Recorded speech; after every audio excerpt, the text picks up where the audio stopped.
Hello, my name is Lynda Wright, and I'm here with Macon Memories at Randolph-Macon College. Today is November the 3rd, 2008, and I'm speaking with Tom Proctor and James Henry. I'm Thomas R. Proctor. Came to Randolph-Macon in June of 1957 and retired in 1994. My name is James Henry. I came to Randolph-Macon in September 1950, retired in July 1995. I was hoping both of you would tell us how you happened to come to Randolph-Macon, how you got your first job here, and what it was like. We'll start with you, Mr. Proctor. Well, I came to Randolph-Macon. I used to work for the R&P Railroad, and they had been laid off, and I was working they had an ice house down the street. And I was working in the ice house, and one of the co-workers, matter of fact, it was James Henry's brother, told me, he said, why don't you come over to college? Well, the job I was working, I had to work all day Saturday. And he told me the college was only working a half a day Saturday. So that meant a lot to me, and I came to Randolph-Macon. That's the way I came to Randolph-Macon, and I worked on the yard for a little while prior to doing that summer till school opened in September. And then I was transferred to the janitorial department, and my job was just cleaning bathrooms in Thomas Branch and Murray Branch. And what we had, it wasn't a SIF, it was the campus exchange. We'd go in there maybe once a week. And then over the years, I got to clean in the offices. I just cleaned office. And then after that, we had some more openings, and they wanted to send me to the church. But between the time of going, wanted me to go to the church, the man at the gym quit. And they asked me to go down to the gym and try it out. And I had heard that the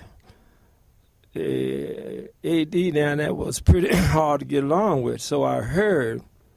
But I told my foreman that I would go down there and try for 30 days and let's see how that go. Because I want to leave me over if I want to come back. And I went down there, and me and the AD down there, we got along like two fingers in a glove. And I stayed down there with Coach Stevens, that was his name. And so I stayed down there even after he retired. And I tell everybody now that was the smartest move I ever made since when I came to Randolph-Macon. Because I was talking to some of my other co-workers, and I was saying, I don't know whether I ought to go down to the gym or not. And one of them was, I used to work with, his name was Robert Grimes. And him and I was just sitting there talking, and Grimes said, Tom, with your personality, you can make it anywhere. And I tell him about it now. So I stayed down there for 37 years. I mean, not down there, but 20-some years was down at the gym. And it was my smartest move. How about you? How you happened to come to Randolph-Macon? My brother was working here at that particular time, and they had an opening for custodian. The same brother that invited Tom to come here and work. And I came over here. We had two dormitories, Murray Branch and Thomas Branch, and it was all male student. And I guess about 8-10 years after that, an open came up in the print shop, as we would call it then. Dr.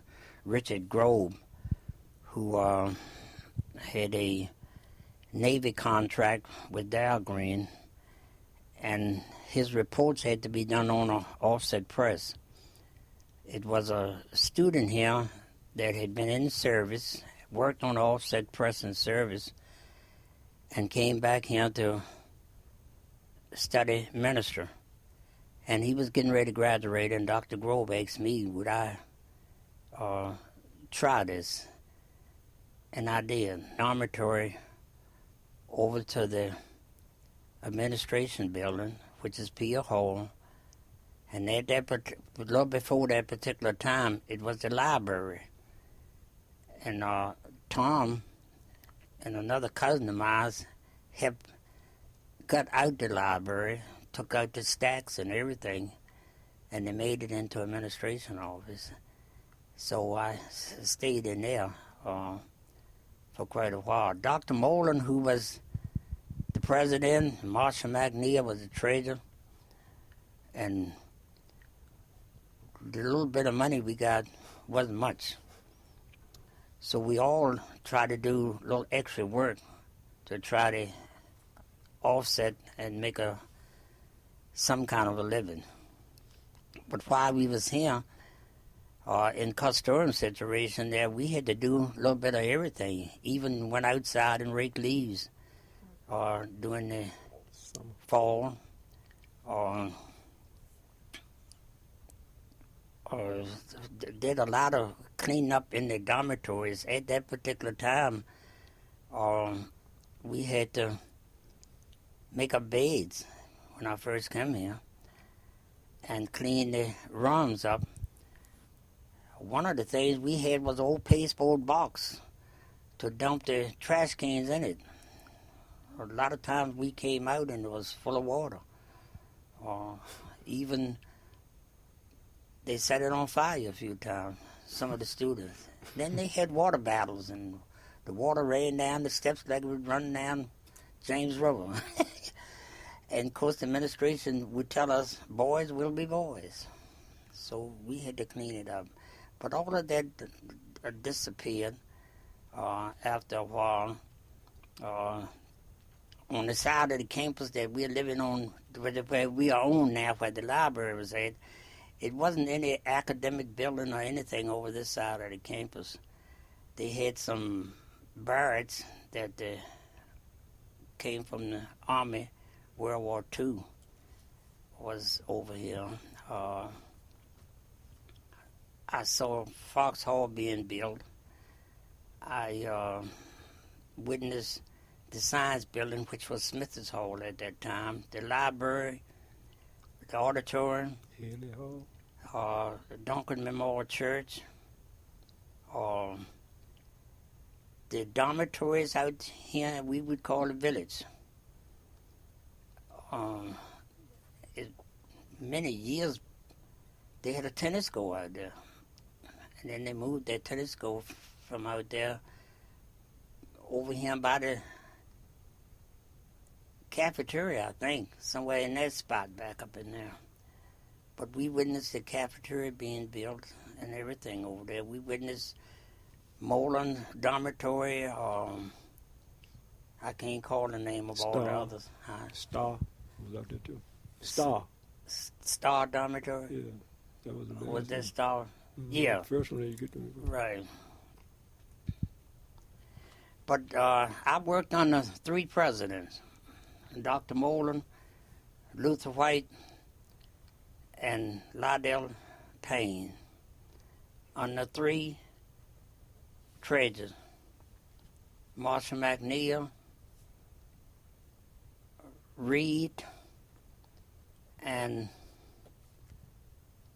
Tom, what was the last one? I can't call the name of him. You got Reed with me just now. I know him, but I can't call his name. Let me see if I heard his name. That last treasure. You just called Reed? Not, wasn't the last no, one. Reed wasn't the last. You sure lived up in it? That's the last one I got on there. Kaiser, White, Reed. Cousin Reed came out of the service. Uh, Bowles. Ball. Yeah. Yeah, you right, Ball. Bowles. I forgot it. Just before I retired, the treasurer that is here now took over. I cannot call his name right at this moment. Go on now. Aladdis, right. He took over then. But I didn't work. Can you talk? You talked a little bit about this, about the custodial work, but can you talk about in your different positions what your relationships were like with the students? day to day? Did you have much interaction with the students? Yeah, you have right much interaction with them because the dorms at that time was all male.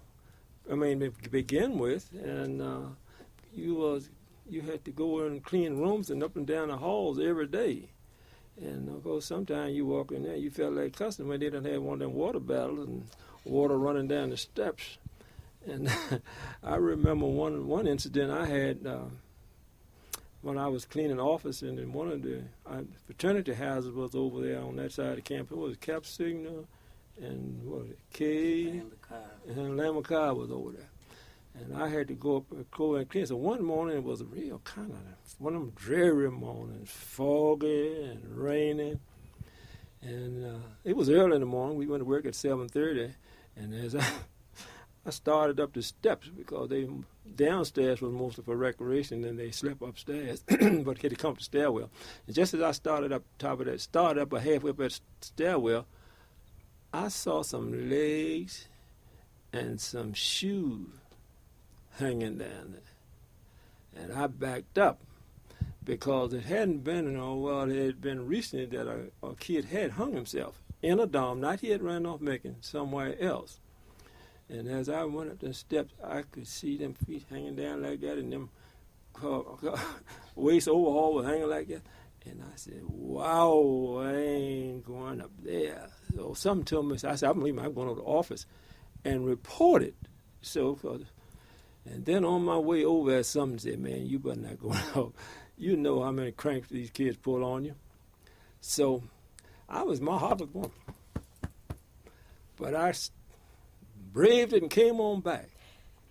And I started up the steps, and I got about halfway up there, getting them things up there bust out and come as laughing. And they had made a dummy up there. And I set it up just like a real person, and them feet hanging down like that. I just swore, what's that boy done hung himself. And they had the biggest joke over there for the longest about that. I think everybody on campus had me laughed at me about that thing. Yeah. But I said, well, I'd rather remember that when it happened. I'd rather for them to have laughed at me for me when I was and had half an Ashland police station say, boy, done hung himself. So that's some of the working in the dorm, and especially Jimmy, when they had those initiations for fraternities, they'd throw all them onions and apples and all that stuff up down the walls.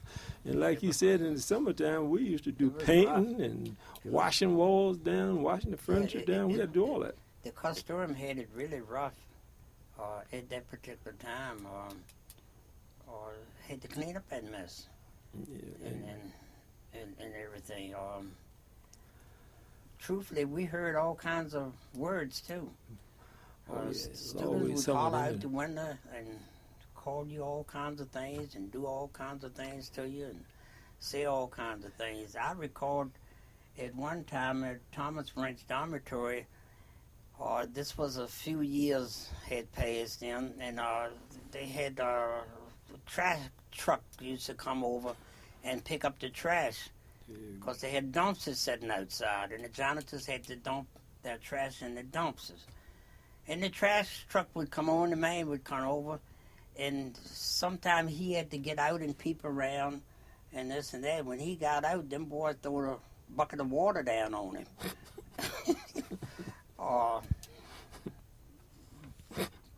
Town people would pass through the college. Students would holler at them, say anything to them, any kind of way they put not. I guess all of this pays. I record the time when they went co-ed, and they had something like 50 girls come in here, and 2 of the girls was black. And at that particular time, the first black student, full-time student, went here was named Howard Payne. Dr. Moore and them got him out of Virginia Union in his junior year. I'm not sure exactly what the reason, but we thought that they wanted some guy. So they brought Howard Payne out of Virginia Union for 2 years. While he was here, they did a lot of things to him, such as put sand or sugar in his gas tank and set up water when he opened his door, that bucket of water fall on his head. They did everything they could do. But he stayed here, and I think Habit went on to work for Chevron out in California somewhere, and got a big position out there and whatnot there. The first black basketball player, if I'm not mistaken, was Dennis Howard. Mm-hmm. I think you're right. Right after that, Fletcher Johnson, Jerome Ross, who is professor here now, that came in with Mike Lowe. Not too long, maybe before then or right after that, they brought a football player in here, Howard Stevens. And he was a running back and was a great running back. I think Howard stayed here a couple of years, and then he went up into Kentucky or something like that, where he could be recognized, maybe had a chance of being in the pros.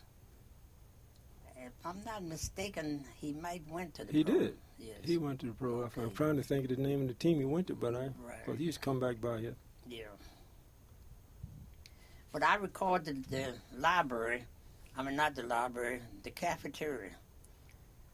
And Catherine Larry, Oh, boy. working was the dietitian at the cafeteria. And they brought a black football player from some other teams that came in to play around North Macon. And when the team came into the cafeteria to eat, she said no, she is not going to feed them. And the coach said, if you don't feed them, we're going to get the school in trouble. So she took her apron off and threw it on the floor and told the other people, say, y'all feed him, I'm not going to feed him. And she walked out of there. But the school didn't really do anything about it or whatnot there. But the time was ripe. And black students that played on other teams and played around North Macon had a right to come here and go into that cafeteria and eat. And they fed them. So things was changing a great deal then. I think Fletcher Johnson maybe broke all kinds of records at basketball when he was here, and I don't know if some of them records still stand or not. Did you feel like your relationship with the students improved once there were black students on campus? Some of the things you mentioned earlier, did those stop once there were, actual black students at Randolph-Macon? Oh, I think it improved, but you probably have a little scrimmage here and there. But they finally got to they kind of accepted them because they was in sports and things like that. I don't know whether any of them was in any of the fraternities. I don't remember them being in there, do you, Jimmy? Not at that particular time. They didn't join any fraternities. I think I recall when Fletcher Johnson and Jerome Ross and Mike Lowe and one or two more was here, they didn't have a fraternity on campus that probably wouldn't accept them or whatnot. So they went out to Virginia Union and joined one of the fraternities there. And I recalled when they had that initiation right out here by Student Union building. The black students had that. I can't recall exactly what was the name of the fraternity that they had, but I believe they started their own fraternity. Yeah. How about your relationship with faculty and staff in your positions? You mentioned the athletic director, but can you talk a little bit about your relationships with faculty and staff during your time here? On the inside, Mr. Harris, he was the one after, I can't think what his first name was, but he had a nickname to him. He used to have real black hair in his early days, and most everybody referred to him as Black Harris. But far as I had pretty good relationship with them, and of course being working in the library, I only saw like Ms. Owens and teachers. I mean other staff members in there like Ronnie Jones and whatnot. They had upstairs there, and Ms. Reynolds. I knew them, but I didn't have much contact with them other people. I don't have more contact with more of the people when I went to work for the athletic department. A lot of coaches and things came through, so I had more of my interaction was with them. And we had a very good relationship with all of them. Good, and with the players as well. Oh, yeah, because when I first they used to do the laundry for National Laundry would come by and pick up the football stuff, basketball stuff, and eventually they decided it was cheaper to buy a washing machine and a dryer, and they put it in the gym. So for all the for the athletic department, the gym down there, I mean, it's football and baseball and all that stuff. I done all their washing. Of course, they had a trainer, but I done washed a lot of their stuff because I came early in the morning to get them started for the day, and learn how to operate the machines, the big tubs and the dryer. But I had a very good relationship with them and most of the team players when I was at the athletic department. Good. How about you with faculty and staff? Well, I had a pretty good relationship. I was the first black or the only black in Pier Hall in the administration building. They moved the print shop in that building. All of the faculty had to come over there to get that work done, so I had a pretty good relationship with most of the faculty, and most of the staff came there. So I got along pretty well with most of them, even back in those days. And things grew a little different after time went on, and we got very close. I got very close to the faculty. In fact, I know quite a few of the faculty now, and quite a few of them have retired, and some of them have died. Just like I say, and I go back, Richard Grove, who I think was one of the finest gentlemen here, and he was in physics. Mm-hmm. I think it was Probably one of the hardest subjects.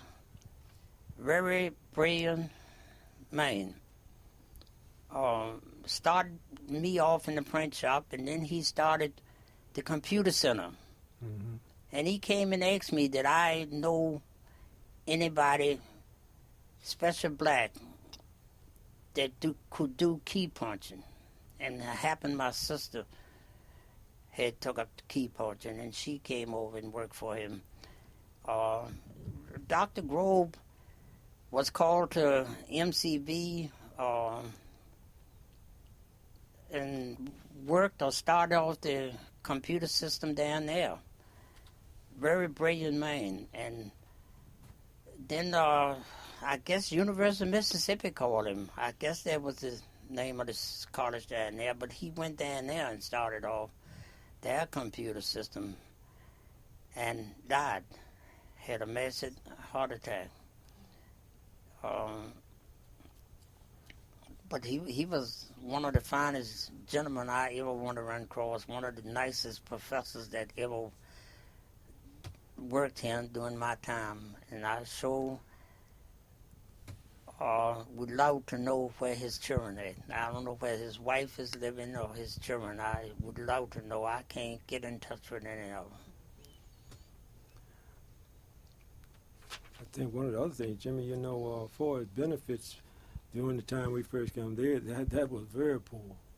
We didn't have no insurance, and that's the reason why we used to have no retirement. No retirement, and we they had us work on that half a day on Saturdays, and didn't pay no overtime. But then when the government said when you work over 40 hours, you had to pay that overtime. So Mr. McNeil, he's still a smart man now.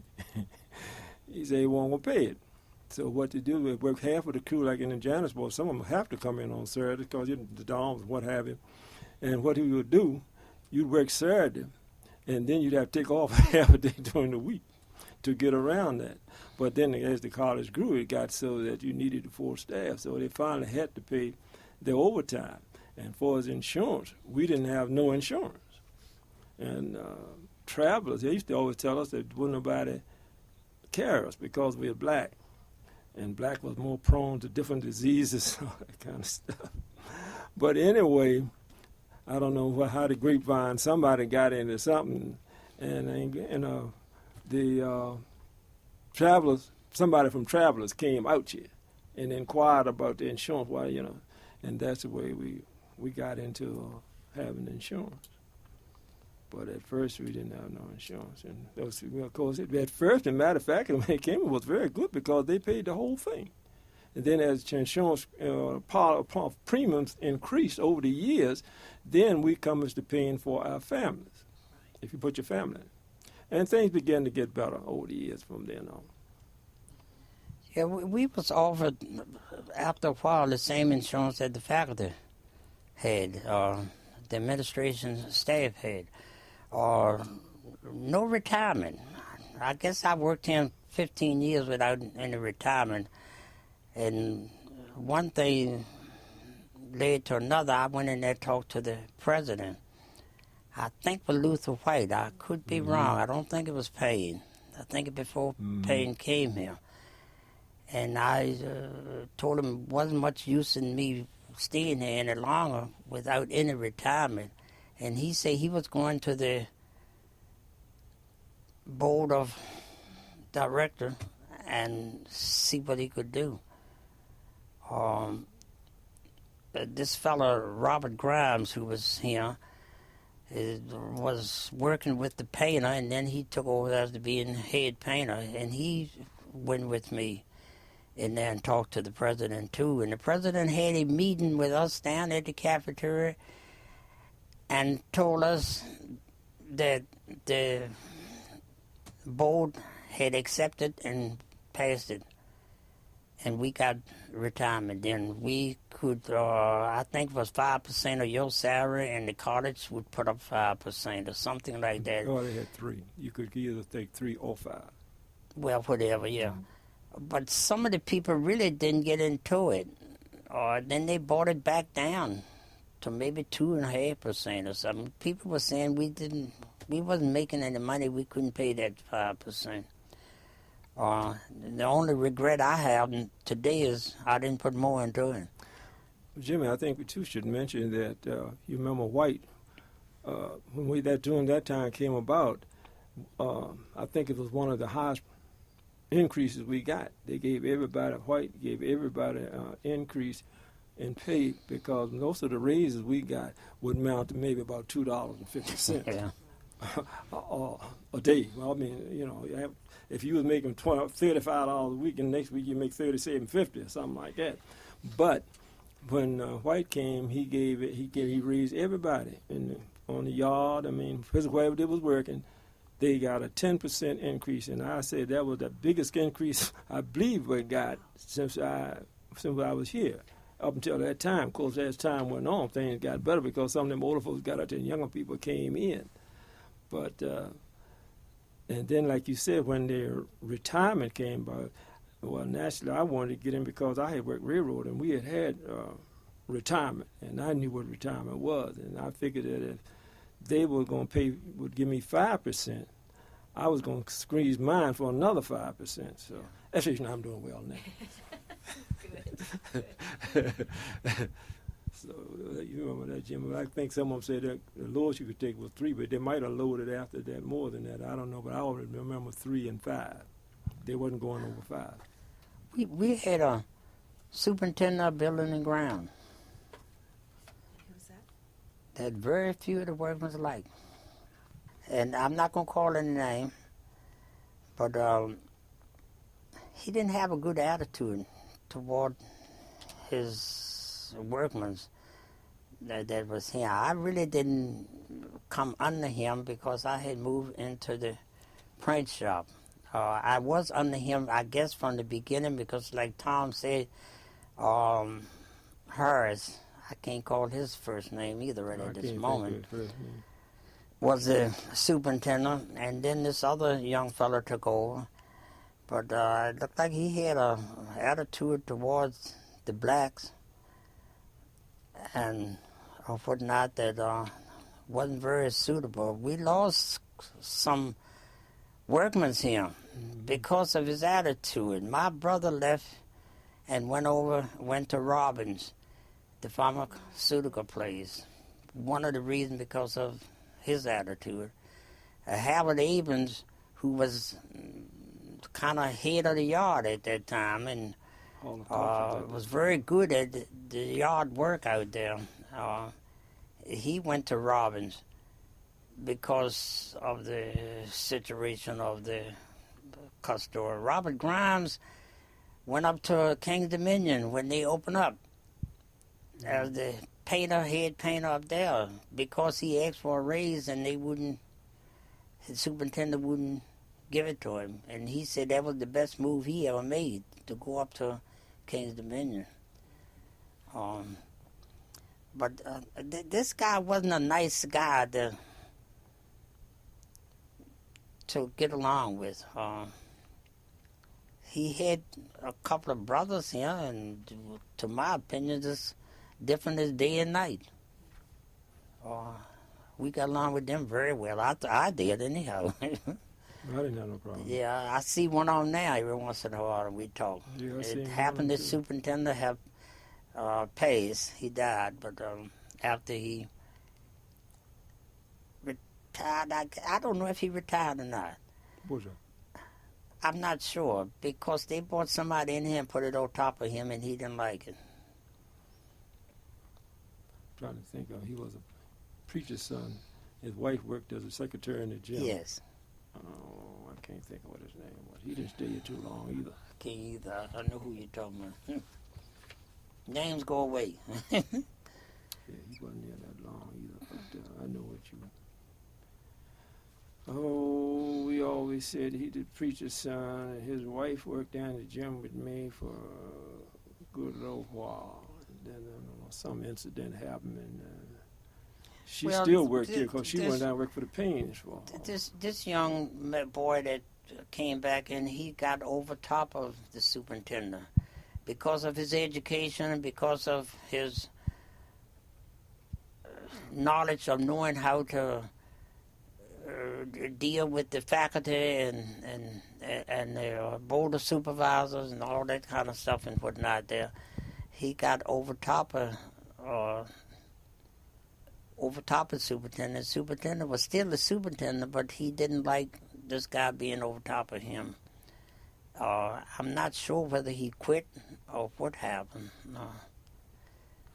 He wasn't a nice guy, and I'm being honest about it. He wasn't nice to his workmen.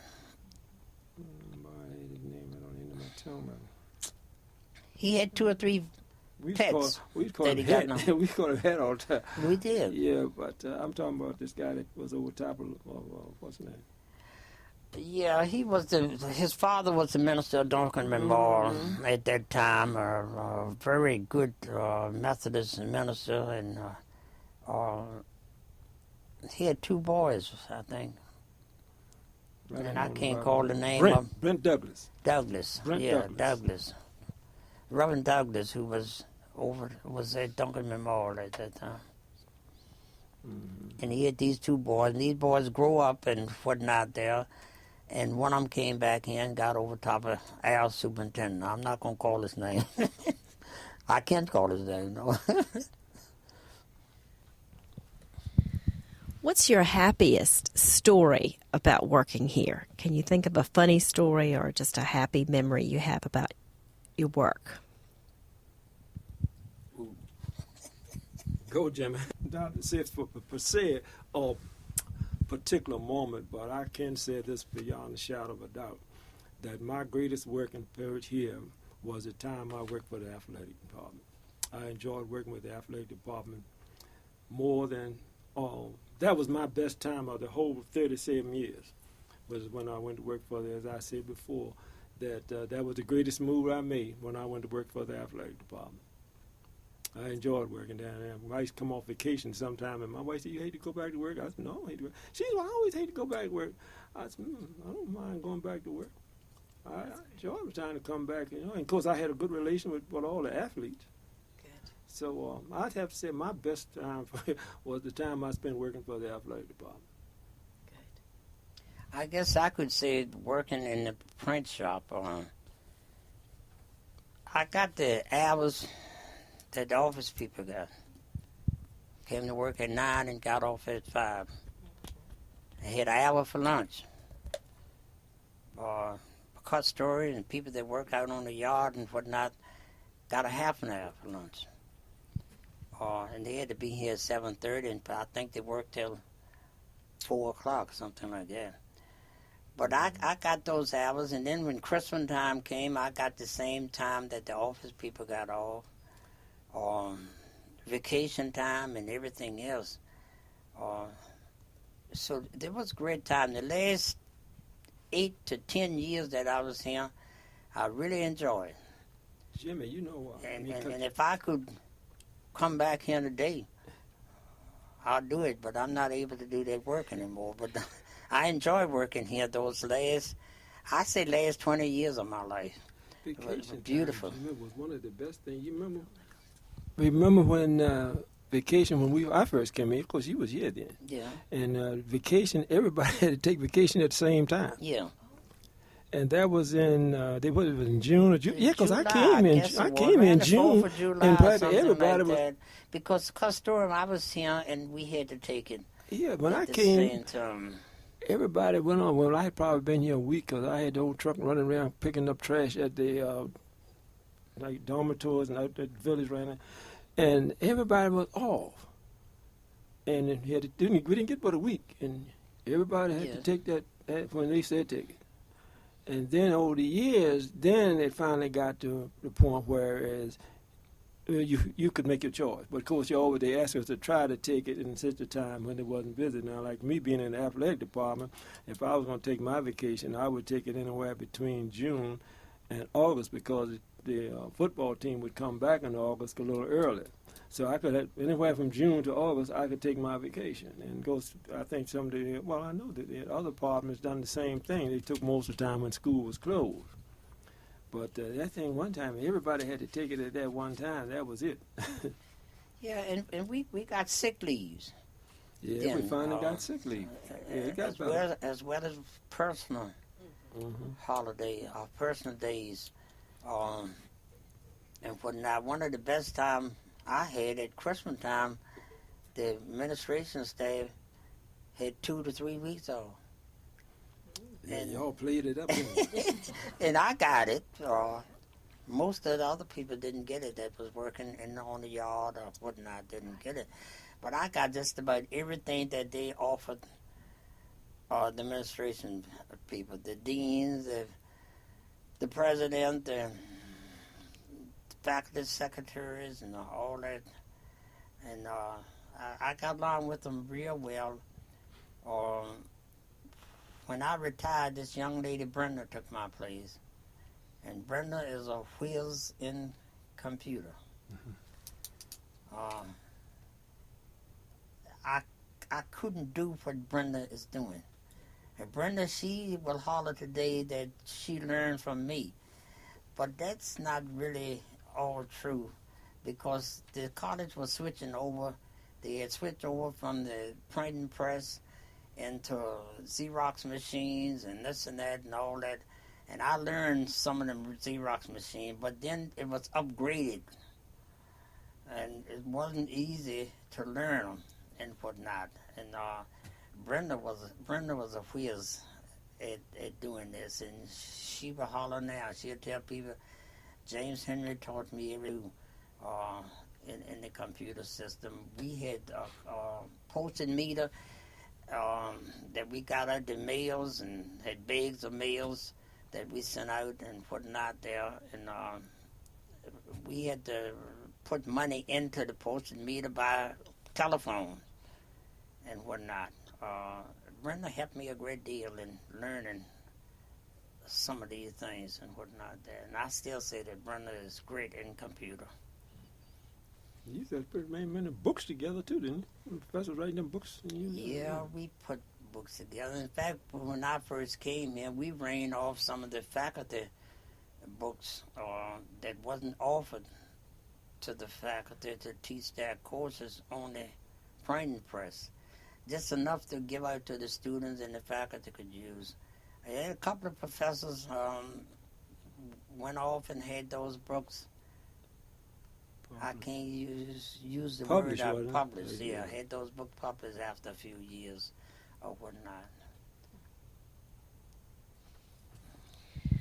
Well, we just have a few minutes left, so I was going to see if either of you had any final thoughts you'd like to record from Making Memories. And one thing I wanted to just ask is if your time here, what lessons you had learned about your work here. I learned a great deal of lesson. One of the things that was here, I think in 1963, they had the March on Washington, and I happened to go to it.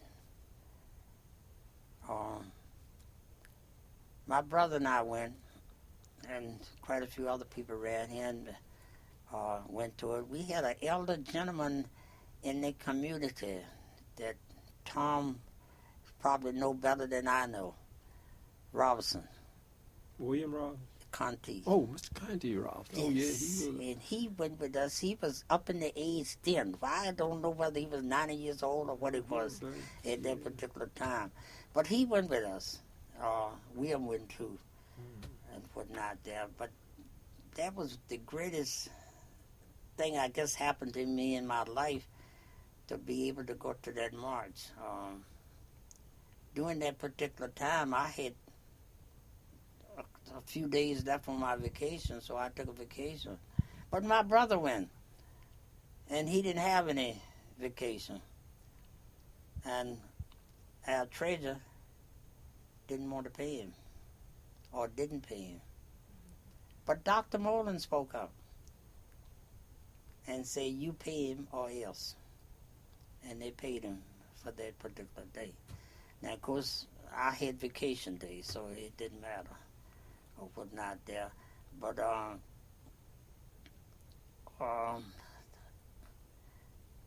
they gave me a award of honorary alumni, and I have certificates and things at home on it now. I guess it's a lot of things really went on. I saw it during the Methodist movement. They bought and this may not pertain into the school that much, but they bought a black overseer into this over top of the church. That our Andrews and quite a few other people would know who I'm talking about. Was that the Methodist thing? Was he over the Methodist? Yes, he was with the Methodist, but he was overseer of this area. Mm-hmm.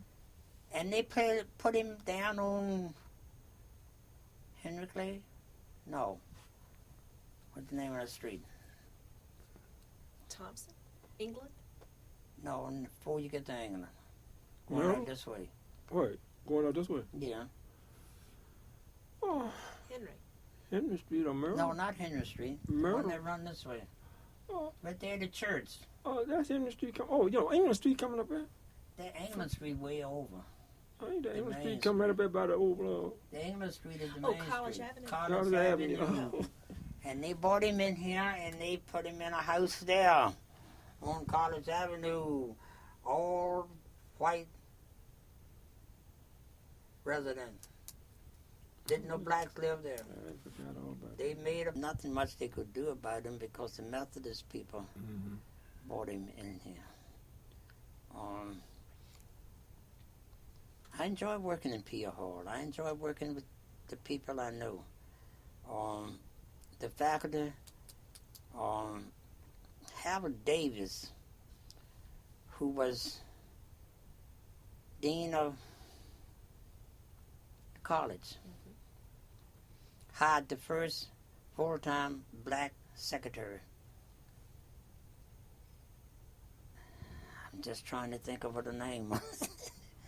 Things go away. I'd like to see her now. She lived up here on 207. She was living up here in Caroline County.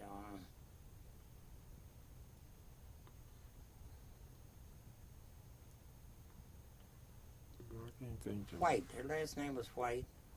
Josephine White. And we laughed about it because President White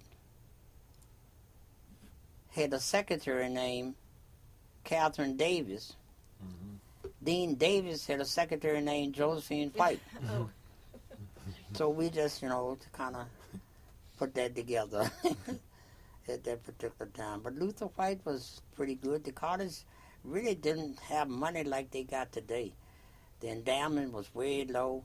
I recall one time it was so lean they gave us 1% raise. And some of the people turned it down. Say if the college is that poor, they didn't want it. And they put not there. And then some of them say, well, what are we going to do with 1% raise? Of course, when the college received money, they didn't never go back and make it good. So I guess I would have to say my best memory was working with Coach Stephen. We got to be very close with me, and he always was looking out for me. And at Christmas time, he always remembered me. If I wasn't around, he'd even come by my house. He's going to bring me that turkey for every Christmas. Coach and I had a very good relationship. Coach Werner, Coach Keller, and all of the coaches I had, and Blackburn, and all of them at this time. So I said that was my most enjoyable time of working for Randolph Macon is the time that I worked for the athletic department. That's great. Well, any final thoughts that you'd like to share before we say goodbye?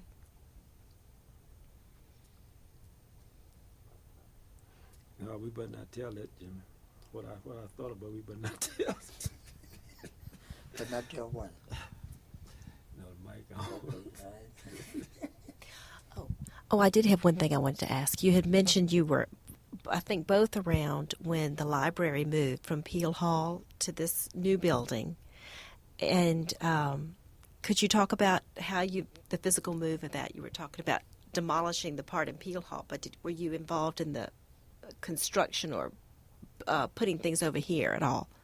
I wasn't in, but I think they used most of the custodians, and remember they had trucks came up here and they loaded it on and transferred and brought them over to the new all library. the books from the staff. I was working for the athletic department. Custodian walked over a lot of things and have moved in here. Of course, this library has been remodeled since they built that. They've had on to it. It's just like the science building.